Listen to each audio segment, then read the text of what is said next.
This is Marvin. I'm the channel offer manager for Shell. Let me introduce Shell to you. We are a multinational company with around 56,000 mobility stations across 160 countries, serving 25 million customers daily. Shell in the Philippines officially started in 1914. So by 2022, 108 years na po ang Shell in the Philippines. Our aim as a company is to meet the world's growing need for more cleaner energy solutions in ways that are economically, environmentally, and socially responsible. Shell is a global brand with diverse business, not only in retailing, we also have exploration and sustainable energies businesses. Shell's global brand value, no, based on Global Finance ranking in 2020, is the highest among oil and gas brands. On top of this, Shell Philippines is one of the biggest contributing market in Asia Pacific in terms of volume and in terms of profitability. Now let me introduce you to our mobility stations and what we offer on site. So maybe mas familiar tayo sa gas station na term, no? But in Shell, we call it mobility station and not gas stations anymore because we focus on mobility.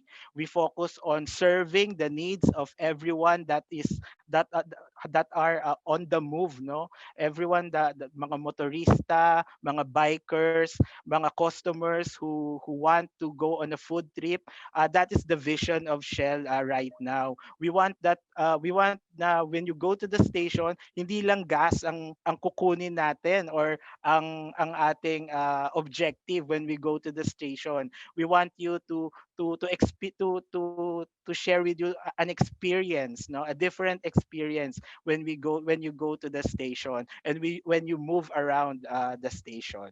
Okay, first is fuels, no. We have a strong network of more than 1,000 sites and it's growing by 50 to 70 sites per year in strategic locations. This is leverage on our strong brand and world-class fuel products. We also have convenience retail and clip-in franchises that continuously grow by double digits year on year.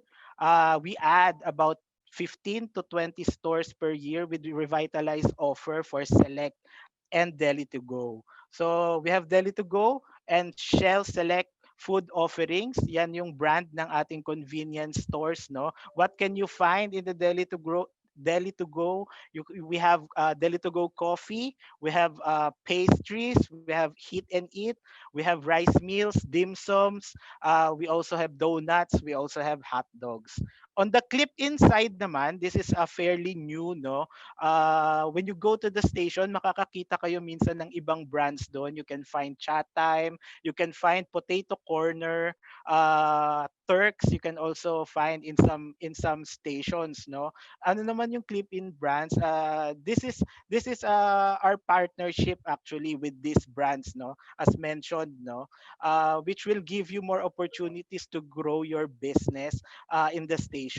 We also have recently partnered with top on-demand delivery platforms like Panda and GrabMart. So hindi na lang sa loob ng station or sa loob ng Select that you can consume the products. No? You can have it delivered as well by this top two delivery platform providers. Our third income stream is the Lube or car wash services. Philippines actually is one of the biggest in Shell for this business, no, globally.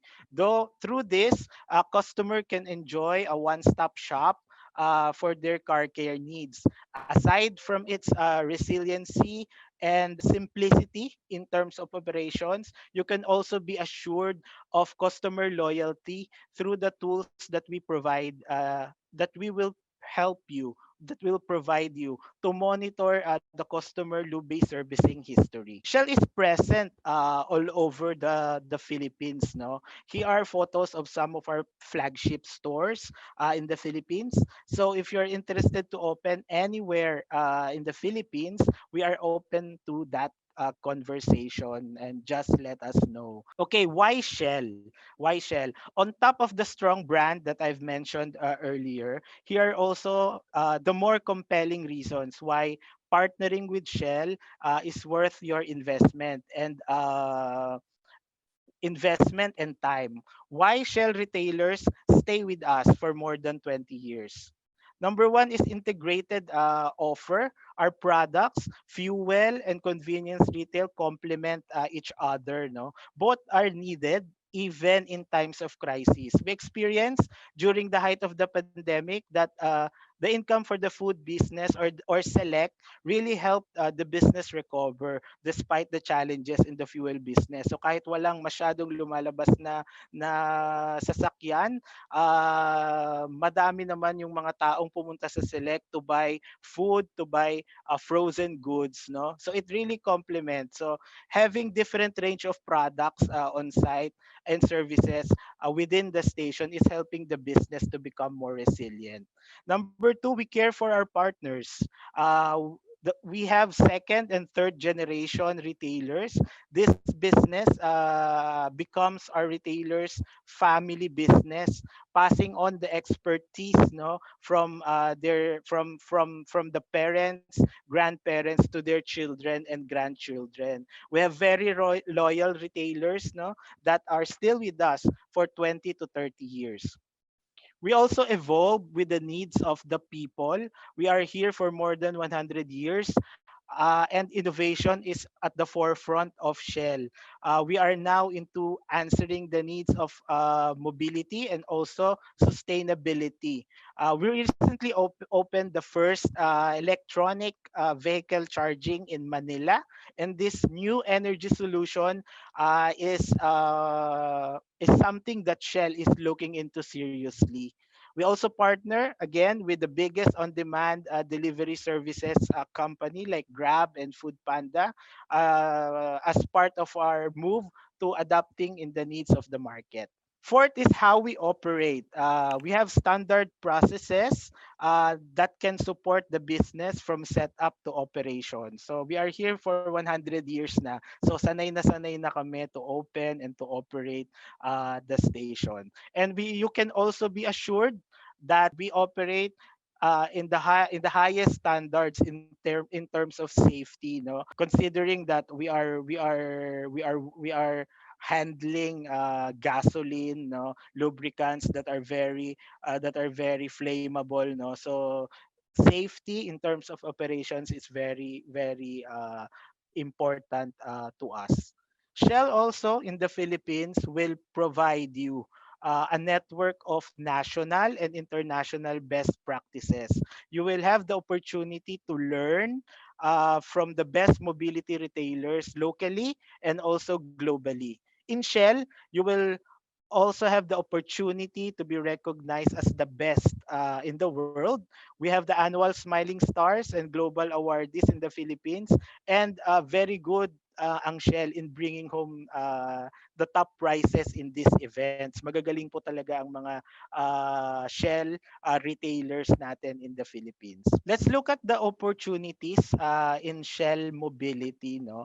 Ano yung mga opportunities ba na you can engage into, or we can partner, you can venture, no. Okay, you can have the lease you lease your commercial lot to Shell, no, if you have a lot that is vacant, or you think that a station can be built to that location, or magiging profitable po ang isang gas station sa lupa nyo, you can lease that lot to us. You can also be a company owned retailer, or you can be a dealer owned retailer. For company owned dealer operated, so that is the CODO. It would be under the retailer business agreement. Shell is the one to build and decide which dealer to award the station. The dealer as operator will keep the fuels well stocked and grow the station with the help of the programs and support offered by Shell. So Shell will be supporting you in terms of the marketing, in terms of the advertising. No, that's part of the support that we provide our retailers. No, initial capital investment needed for a company-owned retailer is 5 to 8 million per station. No franchise fee. That investment, the 5 to 8 million pesos investment, is for your day-to-day fuels inventory and lubricants inventory. ROI, tinanong ito kanina, no, for company-owned, is between 20 to 25% depending on the market and effort. But of course, it will depend also on the situation. Currently, nasa pandemic tayo, so it also have an impact in terms of the ROI. Dealer-owned, dealer-operated, or the DODO, is under the retailer supply agreement. Dealer naman is the one that will build the station, no? Hindi Shell. Dealer possibly owns the commercial lot, no? The size should be 600 to 100 square meters with 35-meter frontage. But this is not a prerequisite since we can identify a lot for you to rent or to purchase. So with the help of our very capable network team, no? Dealer will need to keep the fuels well stocked as well and grow the station with the help of programs and support offered by Shell, similar to how we do it in the company owned as well. Shell is in charge of the source of the supply and branding of the station. Initial capital investment naman for a DO station is 10 to 12 million per station. No franchise fee also. The investment, that 10 to 12 million is inclusive of the mechanical construction, building construction, and fuel equipment, which includes the pumps and the tanks for the station. ROI is similar, no? That would be 20 to 25% as well.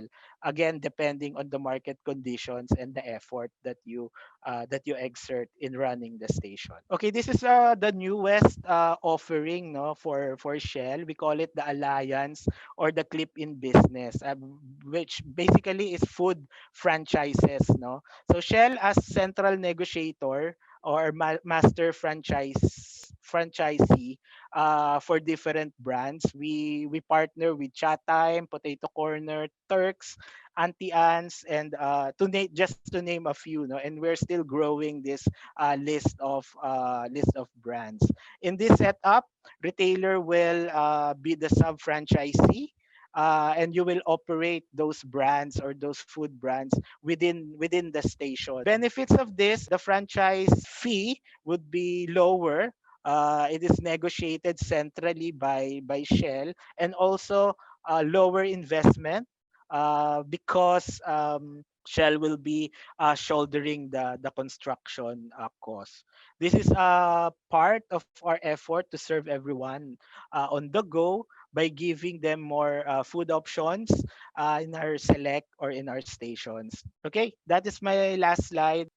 Ayan. So thank you so much, Sir Marvin, for a quick presentation of Shell Mobility Station. Ayan. So actually there is a question, Sir Marvin, here. I don't think if I'm not sure if this is correct, but I will ask away now. What is the expected gross profit margin daw po per liter sa isang Shell Mobility Station? Actually, it varies, no, depending on the location, depending on the area, depending on the circumstances, no. Kasi for us in Shell, we also provide return of investment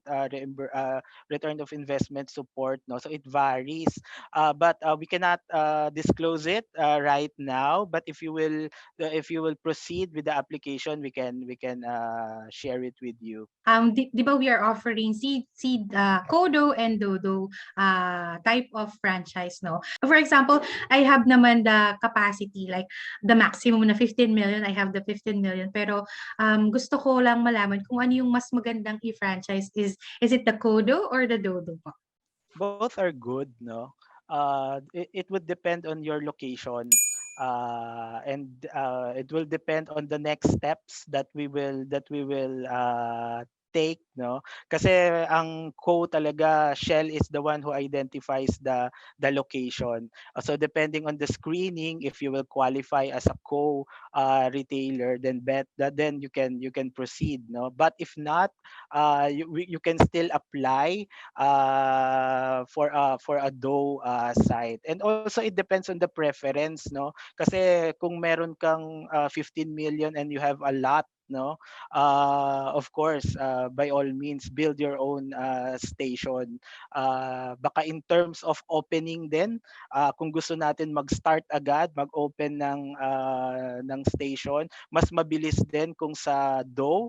Kasi for co, kasi again, we assess you, we screen you, and then after that, may waiting time eh kung magkakaroon ng ng station na available, a company-owned station. And then pagka naging available yon, we will invite you for a bidding. So it's still a bidding, no? Laban pa rin yon. Pwedeng new retailers, pwedeng you will bid against an existing retailer. So medyo hindi ko naman sinasabi na sobrang tagal, no? Pero it might compared to a dough, no? Kung meron kang lupa, kung meron kang capitalization naman, mas mabilis siguro yung process when it comes to the dough platform. Ayan. So I know, Sir Marvin, you still have a lot of places na you want to penetrate. Baka now is the time na, no, to pwede po natin i-share sa ating mga attendees yung kung saan-saang location pa po tayo naghahanap ng mga partners for Shell. Actually, I've shared earlier, no, na anywhere naman in the Philippines, no, but please contact us, connect with us. Top of Na mind ko, location. Visayas area, siguro mga Iloilo, ganyan. Yun yung top of mind ko na medyo naghahanap kami ng investor. Ayan. So, any parting shots po, Sir Marvin, before we let you go po for our future franchisee of Shell? Okay, as mentioned earlier, Shell is a very strong brand, no? Not just globally but also in the Philippines.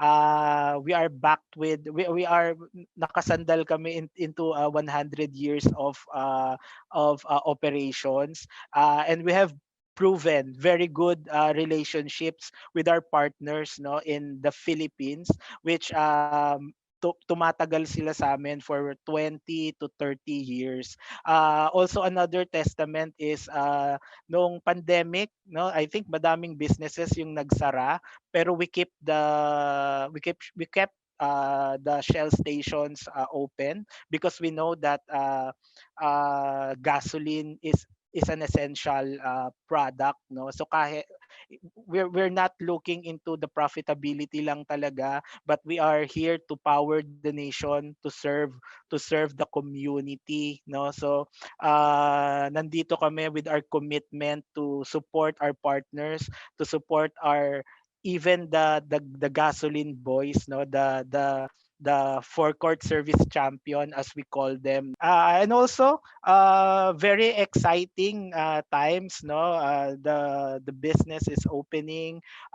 Shell is also transitioning to just fuels, to a mobility station, as I've mentioned earlier, or as shared earlier. So I'm inviting everyone that you grow with us, no. Let's take this journey together towards the converting, or towards the mobility space in growing the business with Shell. All right. So thank you so much po, Sir Marvin, of course, for sure. Shell naman po for sharing the franchise information of the Shell Mobility Station.